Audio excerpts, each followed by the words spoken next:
प्रक्रिया आगे लिखते हैं, प्रामाणिकता का परिचय दें, जीवंत जागृत बने। तो ये जो बात पहले कही थी कि अब आपको जिम्मेदार समझ के भेजा गया है, आपको इस योग्य समझा गया है कि आप परिस्थितियों से प्रभावित नहीं होंगे, परिस्थितियों को प्रभावित कर सकते हैं। तो अपने इसका परिचय दें और जीवंत जागृत बने, है ना। जीवंत कौन होता है? जो उत्साह से भरा हुआ है। और जागृत कौन है? जो परिस्थितियों का ठीक विवेचन कर सकता है। अब तो लोग जागृत नहीं है, वो परिस्थितियों का ठीक विवेचन ही नहीं कर पाते, और कर पाए तो वो जीवंतता नहीं है कि पार रहे है तो ठीक है लेकिन कैसे चलेंगे, क्या होगा, ऐसी बात कह निराशावादी करते रहते हैं। तो टॉल्स्टॉय ने एक कथा लिखी है कि उन्होंने देखा कि हम लोग चल रहे हैं, एक नदी है और उसमें तमाम नावें पार जाने के हिसाब से कर रहे हैं। तो अब वो देख रहे हैं खेने वाला अपनी कोशिश करता है, लेकिन कहते हैं ऐसी बहाव में कौन पार कर पाएगा यार, कौन ये कर सकता है। ये करते हैं तो इस तरह की बातें कर रहे हैं तो उनका पुरुषार्थ कुंठित हो जाता, बहते रहते हैं। अब समय लगता है रह रहे हैं तो क्या बुरा है। अब थोड़ी देर में आवाज़ आती, देखते नीचे बड़ा भयंकर प्रपात है। अब उसमें जाके अरे बाप रे अब कैसे चले, तो प्रपात के पास जाके धारा और तेज हो जाती है और कोशिश करें किस किनारे, तो देखा कि हमारे ही साथ जो कुछ नावें चली थी उनमें से कुछ तो किनारे पहुंच रही हैं। कैसे पहुंच रही हैं? उन्होंने पुरुषार्थ जारी रखा है। तो ये कहा आप जागृत और जीवंत शुरू से बने रहो, ये संभव है। अरे भगवान ने भेजा है, भगवान समर्थ है, उसने इन परिस्थितियों में इस विश्वास से भेजा गया है कि तुम उन्हें पार कर सकते हो, तुम उनसे निकल सकते हो। इसलिए अपनी प्रामाणिकता भी बनाए रखें और जीवंत जागृत भी बने रहें। इन शाश्वत सिद्धांतों ने आज की विषम वेला में अपनी प्रामाणिकता का परिचय देने के लिए अग्नि परीक्षा में होकर गुजरना स्वीकार कर लिया है। इन्हीं शाश्वत बातों पर जो हैं, तो अब ये फिर व्यक्ति नहीं कह रहे हैं, इन शाश्वत सिद्धांतों ने, जो शाश्वत सिद्धांतों ने स्वीकार कर लिया है। देखिए इसमें फ़र्क होता है, व्यक्ति मन बदल देता है लेकिन जो सिद्धांत हैं वो तो सिद्धांत ही हैं।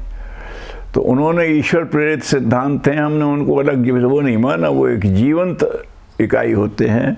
उन्होंने ये स्वीकार कर लिया है कि हम प्रामाणिकता का परिचय देंगे और अग्नि परीक्षा में से होकर निकलेंगे, क्योंकि हम सिद्धांत हैं। सिद्धांत माने जो अंत तक सिद्ध रहे, हम अपनी बात को वो देंगे, ऐसा है। तो प्रस्तुत विषाक्तता से जूझने के लिए सृजन शिल्पियों ने समय की चुनौती स्वीकार की है और कहा है ध्वंस नहीं, सृजन जीवंत है।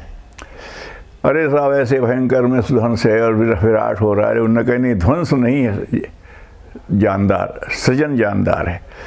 कहते भी हैं कि मारने वाला नहीं बड़ा होता, बचाने वाला बड़ा होता है, सृजन ज़्यादा जीवन।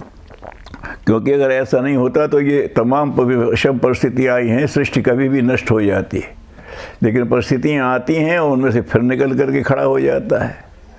तो ध्वंस नहीं, सृजन जीवंत है। असत्य नहीं, सत्य प्रबल है। कुछ दिनों के लिए लगता है हीन मनोभूमियों में, लेकिन असत्य का जो है ही नहीं, ना असतो विद्यते भावो ना भावो विद्यते सतः, गीता में कहा है। भगवान कृष्ण समझा रहे हैं कि असत का कहीं स्थान नहीं है और सत्य का कहीं अभाव नहीं है। अगर आदमी आँख खोल के तत्वदर्शी को देखे तो जो जागृत जीवंत हैं वो उस तत्व दर्शन को समझते हैं, उन्हें प्रत्यक्ष दिखाई देता है। नियंत्रण का समर्थन पतन के नहीं उत्थान के साथ है। असत्य नहीं, सत्य प्रबल है। नियंत्रण का समर्थन पतन के नहीं उत्थान के साथ है। और नियंता की शक्ति ये सांसारिक शक्तियों से बहुत बड़ी होती है। किसी शायर ने लिखा था, ये मत कहो खुदा से कठिनाइयाँ बड़ी हैं, कठिनाइयों से कह दो मेरा खुदा बड़ा है, मेरा ईश्वर बहुत बड़ा है। कठिनाइयाँ किस काम की? तो उसी बात को कहते हैं कि चाहे उत्थान का अंधकार कितना ही सघन विस्तृत क्यों ना हो, उसे दीपक की छोटी सी बाती ललकारती रहती है। छोटा सा दीपक है, छोटी सी बाती है, लेकिन वो ज्योति धारण कर सकती तो वो ललकारती है, मेरे पास आके दिखा, बड़ा अंधेरा है, तो मेरे पास आके देखा, वो ललकारती है और अंधेरा उसके पास घुसने की हिम्मत नहीं करता है। तो ऐसी अब जब ये बात सत्य है तो जो जागृत आत्मा उनको सोचना चाहिए कि परिस्थितियों की विषमता देखकर सृजन के मुख पर मलिनता लाने का कोई कारण नहीं।